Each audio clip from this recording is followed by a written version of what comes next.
बेंगलुरु, पुणे, चेन्नई हो या फिर दिल्ली एनसीआर, इन महानगरों में घरों का किराया इतना बढ़ गया है कि लोग अब महंगे रेंट की बजाय घर खरीदना प्रेफर कर रहे हैं। जी हां, नो ब्रोकर की एक रिपोर्ट की माने तो बेंगलुरु में जहां औसतन 42 साल की उम्र में लोग अपना पहला घर खरीदते थे, अब ये औसत उम्र घटकर रह गई है 34 साल। यानी कि पहले 42 साल में जाकर अपना घर लेते थे लोग, अब 34 साल में ही अपना घर लेने की होड़ मच गई है, खास तौर से जेनजी में। ऐसे में आज हम इसी पर चर्चा करेंगे।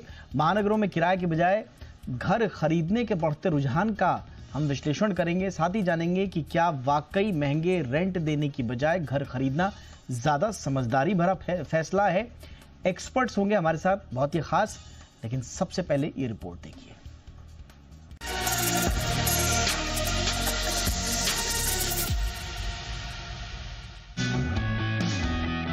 दिल्ली एनसीआर हो या बेंगलुरु या फिर पुणे, चेन्नई या हैदराबाद जैसे महानगर, इन शहरों में पिछले 10 साल में घर के किराए में करीब 30% की तेजी देखने को मिली है। कमाई का एक बड़ा हिस्सा घर का रेंट देने में निकल जाता है, लेकिन पेशेवर युवाओं की नई फौज लंबे समय तक घर के महंगे किराए को देने के बजाय घर खरीदना प्रेफर कर रहे हैं। Online property listing platform no broker के रिपोर्ट की माने तो पहले महानगरों में औसतन 9 बार किराए पर घर लेने के बाद लोग घर खरीदते थे या खरीदने की सोचते थे, लेकिन अब इस ट्रेंड में बदलाव आया है। अब नौकरी पेशा युवा 4 से 5 बार किराए का घर लेने के बाद ही घर खरीदने में रुझान दिखाने लगा है। नो ब्रोकर की रिपोर्ट की माने तो बेंगलुरु में पिछले 3 साल में घर के किराए में 45 से 50% तक की बढ़ोतरी देखी गई। अच्छे इलाके में ठीक ठाक घर का किराया 50 से 65 हजार रुपए तक पहुंच गया। यही वजह है कि बेंगलुरु में इस दौरान पहली बार घर खरीदने की औसत उम्र जहां 42 साल थी, वहीं अब घटकर 34 साल हो गई है। ऐसा नहीं है कि केवल महंगा किराया ही युवा पेशेवरों को घर खरीदने के लिए प्रोत्साहित कर रहा है। दरअसल लोगों की बढ़ी हुई सैलरी भी घर खरीदारी की एक बड़ी वजह है। लोग निवेश के तौर पर घर खरीद रहे हैं क्योंकि महानगरों में घर की मांग तेजी से आई है और घरों की डिमांड बढ़ने के साथ घर की कीमतें भी बढ़ रही हैं। तो क्या घर खरीदारी को लेकर युवाओं का ये रुझान समय की मांग है? जानकार कहते हैं कि किराए और घर खरीदने पर आने वाली ईएमआई में अगर बहुत बड़ा अंतर नहीं आ रहा है तो ऐसे में घर खरीदना एक बेहतर विकल्प हो सकता है। लेकिन घर खरीदने से पहले कुछ तैयारियों का होना भी जरूरी है, जैसे कि होम लोन के लिए आपका क्रेडिट यानी सिबिल स्कोर कम से कम 620 तक होना ही चाहिए।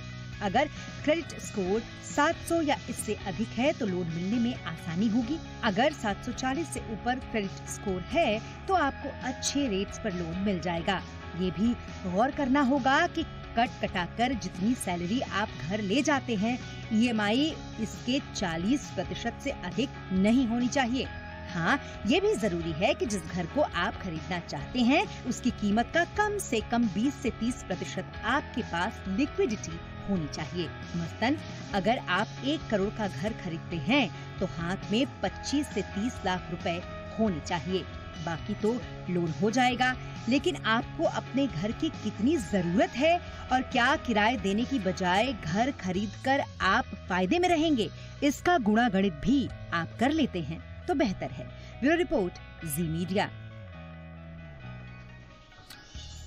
बहुत ही खास मेहमान इस वक्त हमारे साथ जुड़ चुके हैं। स्वागत करते हैं अखिल गुप्ता का, को फाउंडर एंड सीपीटीओ नो ब्रोकर के। बहुत बहुत स्वागत है अखिल आपका हमारे शो पे। हमारे साथ हैं विकास वधावन जी, जो कि बिजनेस हेड है proptiger.com के। विकास जी, बहुत बहुत स्वागत है।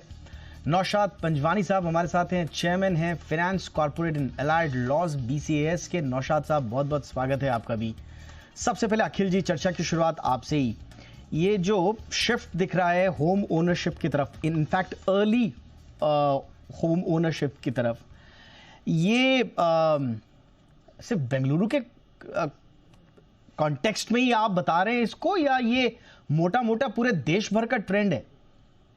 ये देश भर का ट्रेंड है और का एक बहुत बड़ा रीजन है कि जिस तरीके से देश प्रगति कर रहा है और जैसे जैसे हम लोग हमारी मिडिल क्लास की इनकम बढ़ी है, हमारी पर कैपिटा बढ़ी है और हम लोगों की धीरे धीरे हम डेवलप्ड कंट्री की तरफ बढ़ रहे हैं, तो लोगों की डिस्पोजेबल इनकम बढ़ रही है। अभी अगर आप देखेंगे, जैसे आपने रिपोर्ट में भी बताया जो हमने पब्लिश करी है, कि पहले 42 साल की उम्र के बाद लोग घर खरीदते थे, जो अब 33-34 साल के ऊपर आ गया है। उसके मेन रीजन यही है कि लोगों की आय बढ़ी है, इनकम बढ़ी है, डिस्पोजेबल इनकम बढ़ी है। लोग शादी लेट कर रहे हैं। तो आजकल क्या होता है, 30 साल 32 साल तक जब लोगों के पास पैसा इकट्ठा हो जाता है, तो वो लोग एक एसेट में इन्वेस्ट करने के लिए सोचने लगते हैं, इसलिए लोग घर खरीदने लग जाते हैं। शादी करने के बाद भी बच्चे आजकल या तो एक या मैक्सिमम दो बच्चे हो रहे हैं। लोगों की इनकम जो है वो न्यूक्लियर फैमिली है, उसमें डबल इनकम है, हस्बैंड भी काम कर रहा है, वाइफ भी काम कर रही है। तो लोगों की इनकम बड़ी है, उनके पास खर्च करने के लिए पैसा है। प्लस कोविड में जो हुआ, जो पहले सब बोलते थे कि घर हमेशा रेंट पे रहना चाहिए, वो बेटर है। कोविड में जो हुआ, जब एकदम से स्लंप आया और उसके बाद जब रेंट के लोगों ने रियलाइज किया कि उनको खुद का घर चाहिए, क्योंकि अब उन्हें घर से भी काम करना है, वर्क फ्रॉम होम अभी भी चल रहा है बहुत जगह पे, हस्बैंड वाइफ में हो सकता है कि एक जना अभी भी घर से काम कर रहा है। प्लस जब लोग वापस आए और रेंट जो हमने देखा कि 40 से 50% बढ़ गए, बैंगलोर में जैसे कोई घर 25-30 हजार रुपए का होता था, 50 हजार रुपए का हो गया। लोगों ने रियलाइज किया कि खुद का घर होना बहुत बेटर है, क्योंकि अब इनकम भी है, उनके पास डिस्पोजेबल इनकम भी है। और आप अगर आप रेंट मानिए 50 हजार रुपए रेंट देते हैं और आप अगर 70 हजार रुपए भी आप ईएमआई देते हैं, तो आप 20 हजार रुपए एक्स्ट्रा दे के आप एक अपना एसेट बना रहे हैं। रेंट का पैसा तो आपका गया, उससे तो आपको कोई एसेट नहीं बन रही है। तो लोगों ने रियलाइज किया है। और उसके साथ में लास्ट 4 से 5 साल में जिस रेट से प्रॉपर्टीज के रेट बढ़े हैं, मतलब इतने तक हो गए प्रॉपर्टी के रेट, जो घर पहले 1 करोड़ का होता था अब 1.5 पौने 2 करोड़ रुपए के हो गए। तो it has come out as a very good asset class. और अभी जो रिसेंट बजट में जो हुआ है वो बहुत बड़ा गेम चेंजर है मेरे हिसाब से, जहां पे कि जो कैपिटल गेन टैक्स जो था रियल स्टेट प्रॉपर्टीज के ऊपर, जो भी इक्विटी के बराबर कर दिया 12.5%, उससे रियल स्टेट एक एसेट क्लास बन गया है। और लोग अब उस ज्यादा इन्वेस्ट करते हैं। All right. अब मैं चलता हूं विकास जी के पास। बहुत विस्तार से आपने बताया कि कैसे ये सेंटिमेंट जो है वो लगातार बन रहा है और यंग एज की पॉपुलेशन में बन रहा है। अखिल जी ने विस्तार से बताया, विकास जी, लेकिन एक स्कूल ऑफ थॉट ये भी कहता है कि साहब रेंटल के जो मजे हैं वो अपने मजे, जो फ्रीडम है वो अपना फ्रीडम है। अगर ईएमआई के चक्कर में फंस गए तो फिर बहुत सारे रिस्पॉन्सिबिलिटीज भी ईएमआई लेकर आती है, इस तरह के एसेट्स लेकर आते हैं। तो ऐसा कहा जाता है कि साहब नई पीढ़ी जो है वो इस तरह की रिस्पॉन्सिबिलिटी इतना उठाने के लिए ना तो रेडी है और ना वो चाहती है। लेकिन नो ब्रोकर की रिपोर्ट एक अलग पिक्चर पेश कर रही है। आप किस स्कूल ऑफ थॉट से सहमत है फिलहाल? जैसा कि अखिल ने बताया, आई थिंक ये ट्रेंड तो काफी विजिबल है मार्केट में, कि लोगों का होम बाइंग की तरफ रुझान बढ़ रहा है। उसके कारण अफोर्डेबिलिटी या जो ओवरऑल इकोनॉमी में हम देख रहे हैं, प्रगति देख रहे हैं, लोगों के पास डिस्पोजेबल इनकम बढ़ रहा है। उसके ऊपर एक और बहुत बड़ा जो रीजन है वो है एस्पिरेशन, लोगों का एस्पिरेशन बढ़ रहा है। तो अगर आप हिस्टोरिकली देखेंगे तो हम इंडिया में हमेशा से बोलते आए हैं रोटी कपड़ा और मकान। सो द मोमेंट आपकी बेसिक नीड्स फुलफिल हो जाती हैं, उसके बाद आप एक इंडिविजुअल और as a home you want, as a family you want to buy a home, आपको घर चाहिए। घर के बाद आप और सब इन्वेस्टमेंट्स देखते हैं। तो मेरे हिसाब से ये जो ट्रेंड है बहुत सही ट्रेंड है और ये ऑल अक्रॉस इंडिया देखा जा रहा है। जहां तक रहा आपने जो क्वेश्चन पूछा यंग जनरेशन का, तो मेरा भी उसमें यही सजेशन रहेगा, जब आप यंग हैं, आप रीलोकेट कर रहे हैं एक जगह से दूसरी जगह, आप फिगर आउट कर रहे हैं कि आपके लिए कौन सा शहर बढ़िया है, कहाँ पर आपके लिए अच्छी जॉब है, या आपका अपना स्टार्टअप है, या आपका अपना बिजनेस है, जहां आप लॉन्ग टर्म में सेटल होना चाहते हैं, वहां जाके आप अपना घर लीजिए। उससे पहले जब आपको फ्लेक्सिबिलिटी चाहिए, जब आप एक शहर से दूसरे शहर इजीली मूव करना चाहते हैं, आपके साथ आपकी फैमिली नहीं है, बच्चे स्कूल में नहीं जा रहे हैं, तो आप ये फ्लेक्सिबिलिटी रेंट में रह के ले सकते हैं बहुत अच्छे से। और उस समय में भी अगर आप real estate as an asset class को एंजॉय करना चाहते हैं, तो आप एक इन्वेस्टमेंट होम ले सकते हैं, जिसमें आपको एप्रिसिएशन मिलेगा। और जब आप जहां सेटल होना चाहेंगे जिस भी शहर में, उस घर को बेचिए और अपना घर खरीद लीजिए। तो मेरे हिसाब से दोनों ही चीजें ठीक है, लेकिन उन दोनों चीजों के लिए एक एज और अपना एक फेज ऑफ लाइफ है जिसमें उसका डिसीजन लिया जाता है। अब देखिए यहां पर एक दिलचस्प चीज ये है कि अगर युवा लोग रेंट देने की बजाय अपना घर खरीदने का मन बना रहे हैं, तो उनके पास दो तरह की चीज़ होगी, या तो मोटिवेशन होगा या किसी तरह का फियर होगा। अब अगर मोटिवेशन है तो इसका मतलब क्या हम ये समझें कि भारत में जॉब मार्केट बहुत तगड़ा है, जॉब्स बहुत शानदार हैं, इंक्रीमेंट्स बहुत शानदार हैं, इन्फ्लेशन उतना नहीं है, तब जाके वो इस लग्जरी में आ रहे हैं यंगस्टर्स कि वो कह रहे हैं कि साहब नो प्रॉब्लम, अब तो अपने पास करियर हो गया सिक्योर्ड, अब रेंट क्या देना, चलो अपना घर ले लेते हैं। तो ये तो एक लग्जरी हो गई। दूसरा पहलू ये है जो हमने यूएस में देखा, जो कनाडा में देखा, कि जॉब नहीं है, इन्फ्लेशन का एक तगड़ा उनके ऊपर मार है, और फिर वो कह रहे हैं कि साहब अब रेंट तो दिया जा नहीं रहा है, तो चलो थोड़ा सा दूर जाके अपना छोटा मोटा घर खरीद लेते हैं। आज हम 3 BHK में रह रहे हैं ज़्यादा रेंट दे के, इससे अच्छा है कि चलो भैया कम से कम नौकरी नहीं तो अपना घर तो रहेगा बाद में। तो मैं थोड़ा सा इससे समझना चाह रहा हूँ पंजवानी साहब, आपसे मैं समझना चाह रहा हूँ यंगस्टर्स सोच क्या रहे। यंगस्टर्स बहुत ज़्यादा आशान्वित हैं अपने फ्यूचर को लेकर, या यंगस्टर्स थोड़े से डरे हुए हैं अपने फ्यूचर को लेकर, जिसकी वजह से ये एक एसेट क्रिएट करने की सोच रहे हैं, या जैसा अभी हमारे दोनों पैनलिस्ट ने बताया कि एस्पिरेशनल हो गए हैं, बहुत पॉजिटिव सोच रहे हैं सब कुछ बढ़िया होगा, तो चलो उस ग्रोथ स्टोरी में एक एसेट भी क्रिएट कर ली जाए। पहले तो मैं ये कहना चाहूँगा कि ये जो ट्रेंड की बात हम कर रहे हैं ये रीसेंट ट्रेंड नहीं है और रियल एस्टेट के रिलेटेड सिर्फ नहीं है। ये ट्रेंड जो है हम देख रहे हैं कि आप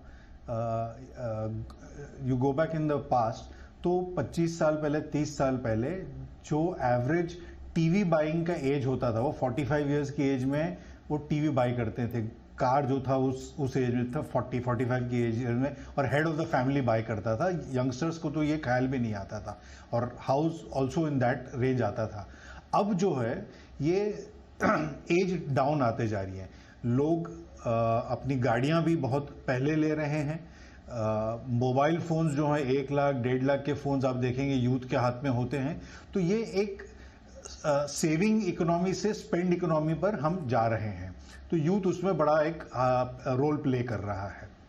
दूसरी हम चीज़ देखें कि जैसे आपने यूएस इकोनॉमी की बात की या वेस्टर्न कंट्रीज की बात की, लोग ये बिलीव करते हैं कि अगर हम क्रेडिट कार्ड के ऊपर चीज़ें खरीद सकते हैं, ईएमआई पे गाड़ियां खरीद सकते हैं, तो ईएमआई पे घर भी खरीद सकते हैं।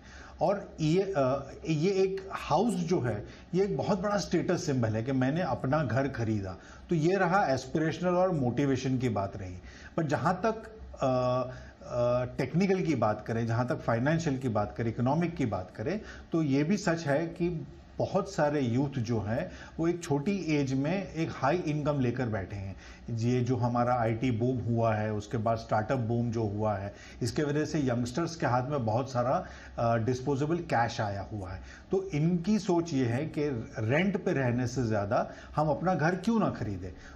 मेरी सोच के हिसाब से, मेरी जो ऑब्जर्वेशन है, इस हिसाब से परचेजिंग पावर यूथ के हाथ में ज्यादा आ गया है। ये रीजन मेनली है, और ऑप्टिमिज्म तो है ही है। नेक्स्ट 25 इयर्स जो विकसित भारत, जो इंडियन इकोनॉमी की बात हो रही है कि will be the 3rd largest economy, ये सब भी एक पॉजिटिव मोटिवेशनल फैक्टर है। And 3rd factor is stock market बहुत बढ़िया काम कर रहा है पिछले 5 साल से, तो उसकी वजह से भी लोगों को लग रहा है कि वहां पे जो कमाया पैसा है उसका इन्वेस्टमेंट हम रेसिडेंशियल में कर लें।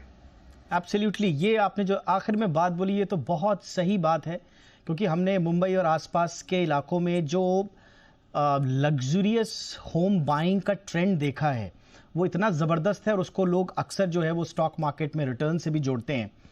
लेकिन क्योंकि नो ब्रोकर की जो रिपोर्ट है वो पैन इंडिया, और अखिल ने शुरुआत में कहा कि ये ट्रेंड पैन इंडिया है, तो पैन इंडिया ऐसा क्या हो रहा है? मैं बार बार ये इसलिए एम्फेसाइज कर रहा हूं क्योंकि हमने यहाँ पर एक बार नहीं कई बार इस बात को डिस्कस कर लिया है कि साहब कॉर्पोरेट में जॉब्स की स्थितियां अभी अच्छी नहीं हैं, इंक्रीमेंट्स की स्थितियां अभी अच्छी नहीं हैं, हायरिंग की स्थितियां अभी अच्छी नहीं हैं। तो ये कॉन्फिडेंस कहां से आ रहा है? क्या इसका कारण ये है कि होम लोन्स बहुत सही हो गए हैं, लोगों को अपने पुराने जो फाइनेंशियल इंस्टीट्यूशंस और पूरी फाइनेंशियल जो इकोसिस्टम है उस पर भरोसा ज्यादा बढ़ रहा है, वहां पर ईज ऑफ लोन या ईज ऑफ कर्ज जो है वो अच्छा हो गया है? ये सारे फैक्टर हैं क्या? थोड़ा सा डीप जाकर डिग करेंगे छोटे से ब्रेक के बाद। तीनों मेहमान मेरे साथ बने हुए हैं, देखते रहिए आपकी खबर आपका फायदा।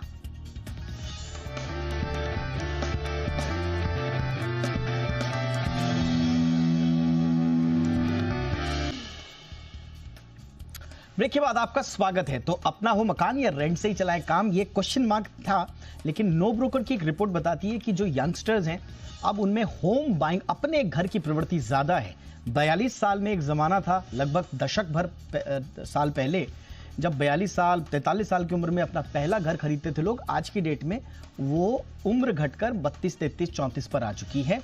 तो क्या है इसके पीछे, इस ट्रेंड के पीछे, उसी की हम पड़ताल कर रहे हैं आज खास मेहमानों के साथ। अखिल गुप्ता जी के पास चलते हैं, को फाउंडर है नो ब्रोकर के, जिन्होंने ये रिपोर्ट भी तैयार की है। अखिल जी, थोड़ा सा आपसे समझना चाहेंगे कि ये जो decision making process of younger generation, उसमें भी जो कंसिडरिंग देयर होम ओनरशिप, इसको क्या इन्फ्लुएंस कर रहा है? ये जो होम लोन्स जो हैं वो एक्सेसिबल ज्यादा हो गए हैं, कॉस्ट इफेक्टिव ज्यादा हो गए हैं। मेरे को नहीं लगता अभी इतने 8.5 से 9.5% तो अभी भी है एवरेज, इतने ज्यादा कॉस्ट इफेक्टिव में नजर नहीं आते। तो ये राज क्या है, क्या इन्फ्लुएंस कर रहा है उनको? खतरों के खिलाड़ी ज्यादा हो गए हैं क्या बच्चे आजकल? नहीं, खतरों के खिलाड़ी नहीं है। मतलब आप घर खरीदना कभी भी खतरों की बात नहीं है, आपके पास आपका एसेट होना, बल्कि ये तो एक फाइनेंशियल प्रूडेंस है। हाँ। तो देखिए, जैसा कि पंजवानी जी ने भी कहा कि एक तो इंडिया जो ग्रोथ स्टोरी है, जो इंडिया आज से 20 साल 25 साल बाद जो इंडिया होगा, जिसमें सिर्फ इंडियंस ही नहीं पूरी दुनिया बिलीव करती है, वो एक बहुत बड़ा फैक्टर है। और साथ में जब आप अभी ब्रेक से पहले बोल रहे थे कि कॉर्पोरेट इंक्रीमेंट्स नहीं हो रहे हैं, सैलरीज कम है, फिर भी लोग क्यों घर खरीद रहे हैं? घर एंट्री लेवल वाला बंदा नहीं खरीदता है जो कैंपस से निकला है। आप अगर आज कैंपस से निकल के जॉब करते हैं तो भी अगर आप पहले से 5 साल पहले की एंट्री लेवल जॉब की सैलरी देखें और अभी की देखें, उसमें अंतर है। घर खरीद रहा है 32-33 साल का बंदा, जिसने मच बेटर पैकेज के ऊपर है, उसकी सैलरी ज्यादा है, उसके पास डिस्पोजेबल इनकम है। अखिल, सॉरी टू इंटरप्ट, लेकिन मुझे यहाँ पे बोलना पड़ेगा। एक्चुअली मैं कहीं पर और डिबेट कर रहा था, वहां पर मुझे बताया गया कि साहब 32-33 साल की उम्र तो है जो सबसे खतरनाक होती है। अभी भी नई नई शादी हुई है, सारा लोड है, अभी जॉब चेंज किया, आदमी सोचता है। हाँ, बहुत से लोग हैं जिन्होंने अभी शादी नहीं करी है, शादी का डिसीजन किया, और शादी करी है तो न्यूक्लियर फैमिली है, बच्चे आजकल लेट हो रहे हैं। पहले हम जब 32-32 साल के थे, हमारे शायद 1 बच्चा या 2 बच्चा हो चुका था। आजकल बच्चे 34-35 के अंदर हो रहे हैं, तो फाइनेंशियल प्रूडेंस वहां से आ रही है। प्लस ये जो आप जो बोल रहे हैं ना, जो उतार चढ़ाव होता है, साइक्लिक ही होता है। ठीक है, जॉब्स आती हैं, फिर कम होती है, इंक्रीमेंट ज्यादा होते हैं, फिर कम होते हैं।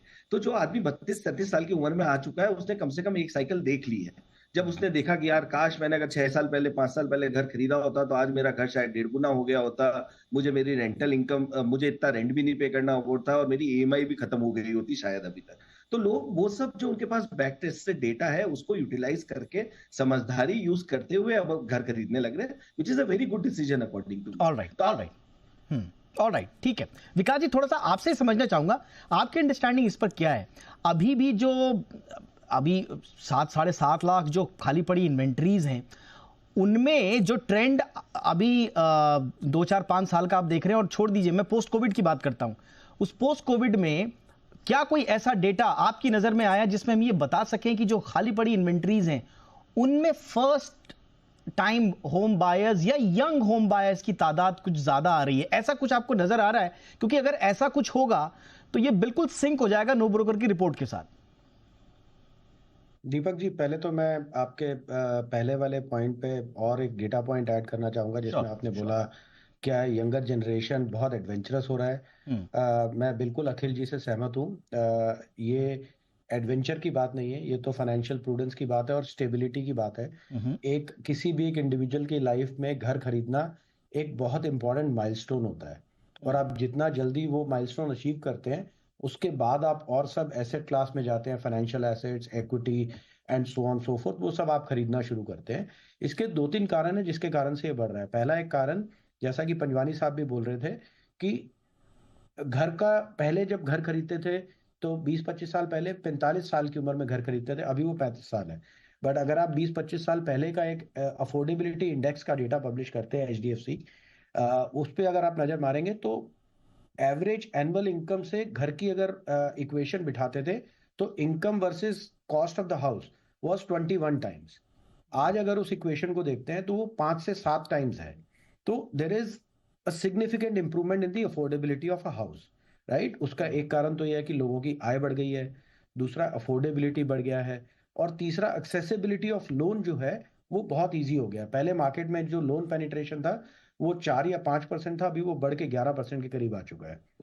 ठीक है, अब आपकी जो बात है कि यंगर जनरेशन घर खरीद रही है, इसके हमारे पास कोई रिपोर्ट तो नहीं है, लेकिन क्लियरली हमारी एक और सिस्टर कंसर्न है प्रॉप टाइगर और एक हाउसिंग है।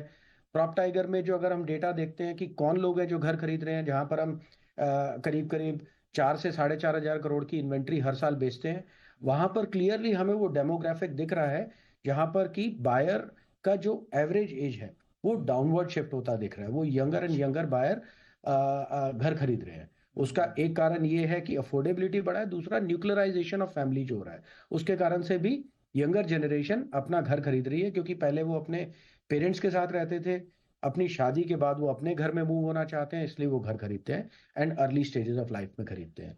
एक और डेटा पॉइंट जो मैं आपको शेयर करना चाहूंगा, housing.com पे अगर हम एवरेज सर्च डेटा जो देखते हैं उसका डेमोग्राफिक देखते हैं कि कौन लोग हैं जो घर ढूंढ रहे हैं, बाय के लिए ढूंढ रहे हैं और रेंट के लिए ढूंढ रहे हैं, उसमें क्लियरली हमें ये ट्रेंड दिख रहा है कि younger generation is searching to buy home, specially in the bigger cities. आपके जो शहर हैं गुड़गांव, बैंगलोर, पुणे, जहां पर बहुत ज्यादा कॉस्मोपॉलिटन डेमोग्राफिक है और पॉपुलेशन है, वहां पर क्लियरली ये ट्रेंड विजिबल है, चाहे वो सर्च का डेटा देखें या वो बाय एंड सेल का डेटा देखें। तो आई थिंक ये ट्रेंड तो इनएविटेबल है मेरे हिसाब से। ऑलराइट सर, बिल्कुल। यानी कि अब लगभग बहस अब एक पेज पर आ चुकी है कि वाकई में यंगस्टर्स जो हैं वो ज्यादा अपने घर की तरफ क्यों आकर्षित हो रहे हैं, और उसका क्लियर जो कारण नजर आता है, पहला तो इंटेंशन जो है वो अर्ली एज में ये इंटेंशन नजर आ रहा है। पहले लोगों को थोड़ा सा लेट एज में समझ में आता था, अब वो इंटेंट अब उनका पहले हो रहा है। उसके पीछे के कारण कोविड भी एक बहुत बड़ा बैकग्राउंड है, जब लोगों को अपने घर की अहमियत का पता चला, और उसके बाद जो साथ साथ में जो कि लोन लेने के प्रति जो चीजें इजी हुई हैं उसका भी एक बहुत बड़ा कारण है। अब नौशाद साहब आपके पास में आऊंगा, इन कंडीशंस को देखते हुए जब करंट इकोनॉमिक कंडीशन और हाउसिंग मार्केट का डायनेमिक्स आप देखते हैं, अगले एक दशक में यंगर बायर का जो होम ओनरशिप का ट्रेंड रहेगा वो कैसा रहेगा सर? सो मेरा यह मानना है कि ऑन अ लाइटर साइड अगर मैं कहूं तो एक फैक्टर ये भी है जो यंगस्टर्स टर्मिनोलॉजी यूज करते हैं, फोमो है, फियर ऑफ मिसिंग आउट। तो वो फैक्टर भी बहुत इंपॉर्टेंट होता है कि मेरे दोस्त ने ले लिया, मेरे भाई ने ले लिया, मेरे रिश्तेदार ने ले लिया, मैं रह गया। तो एक ये फैक्टर है। दूसरा, पहले हेड ऑफ द फैमिली कमाता था, दूसरों की इतनी इनकम नहीं होती थी, शायद मदर हाउसवाइफ होती थी, आज हस्बैंड वाइफ दोनों कमा रहे हैं, तो आपकी डिस्पोजेबल इनकम है वो ज्यादा है। थर्ड फैक्टर ये है कि आपका पहले 1 to 2% of capital value rent होता था और अप टू 12% इंटरेस्ट होता था, तो इट डिडंट मेक सेंस कि आप अपना घर खरीदें। अब वो गैप कम हो गया, अब रेंट कई कई जगह पे 3% जितना हो गया है और अप टू 8% आपको मिल सकता है, तो गैप कम हो गया। तो ये रहे हार्ड फैक्टर्स। बट आगे जाते हुए मैं देख रहा हूं कि एक और फैक्टर बहुत इंपॉर्टेंट है कि पहले लोगों के पास डेटा नहीं था। आज आप प्रॉप टाइगर ले लीजिए, हाउसिंग ले लीजिए, नो ब्रोकर ले लीजिए, आईपी से हर कोई एक डिटेल रिसर्च रिपोर्ट निकाल रहा है, जिसकी वजह से एक अवेयरनेस भी बढ़ रही है। तो यंगस्टर्स ये सारे ऑनलाइन रिपोर्ट्स पढ़ते हैं और उनको डेटा पॉइंट मिलता है, जिसकी वजह से they are able to take informed decision, कहाँ इन्वेंट्री है, कहाँ क्या रेट्स हो रहे हैं, क्या रेट्स बढ़ रहे हैं, क्या नहीं हो रहे, ये एक फैक्टर है। बट सबसे इंपॉर्टेंट और मेरा कंक्लूडिंग मार्क ये होगा कि आप देख लीजिए जो न बाय करने का कॉस्ट है वो बहुत महंगा पड़ सकता है। आप फर्ज कर लीजिए आपकी सैलरी 20 लाख है, तो आपको 80 लाख तक की लोन मिल सकती है और आपका खुद का 20 लाख का कंट्रीब्यूशन करें तो अप टू 1 करोड़ का हाउस मिल सकता है। अगर आपने डिसीजन आज नहीं लिया और जिस तरह से ट्रेंड चल रहे हैं, चलिए अगले साल 1.5 साल में 10% रेट बढ़ गया, जो कि बहुत बड़ी बात नहीं है, प्रोजेक्ट टू प्रोजेक्ट या लोकेलिटी टू लोकेलिटी ये हो सकता है, तो आपका 1 करोड़ का घर जो है वो 1 करोड़ 10 लाख का हो जाएगा। उसके सामने आप समझिए आपकी फर्म जॉब है, आपको इंक्रीमेंट भी 10% का मिलता है, तो आपकी 20 लाख की सैलरी के ऊपर आपको 2 लाख का इंक्रीमेंट मिलेगा, मगर आपका लॉस जो है वो 10 लाख का है। तो अगर आपने खरीदा नहीं और रेट्स बढ़ गए तो आपको ये एक लॉस हो सकता है, आपकी अफोर्डेबिलिटी के बाहर भी जा सकता है, आपकी लोन भी बढ़ सकती है, या आप अगर डिसीजन ले तो शायद आपको बोरीवली की जगह आपको दहीसर या मीरा रोड भी जाना पड़े। तो ये एक फैक्टर कंसिडर करते हैं लोग, और ये सब कंसिडर करके मेरे हिसाब से यूथ ने एक मन बना लिया है कि जितना जल्दी हो सके और जितनी आसानी से हो सके अपना घर लेके प्राइस लॉक कर लीजिए, इंटरेस्ट रेट लॉक कर लीजिए और ईएमआई लॉक कर लीजिए, ताकि आगे जाके आपको प्लानिंग पता चले क्या प्लानिंग करनी है। एब्सोल्युटली सर, और यही जो शायद मंत्र है वो यंगस्टर्स को समझ में आ रहा है, जो नौशाद पंजवानी साहब ने सबसे आखिर में सबसे इंपॉर्टेंटली बताया कि कैसे जितना डिले करते जाएंगे उतना घर लेना महंगा होता जाएगा। ये मंत्र शायद नए बच्चों को समझ में आ चुका है और इसीलिए हमें ये ट्रेंड्स देखने को मिल रहे हैं जो नो ब्रोकर की रिपोर्ट में हमें सामने आए। बहुत बहुत शुक्रिया नौशाद पंजवानी साहब, थैंक यू सो मच वक्त निकालने के लिए। विकास बदावन साहब, शुक्रिया आपका वक्त निकालने के लिए। Akhil Gupta, thank you so much, बहुत शानदार रिपोर्ट आप लोगों ने दी है, उसके लिए भी बधाई, बहुत बहुत शुक्रिया। आपकी खबर आपका फायदा में इतना ही, इजाजत दीजिए, नमस्कार।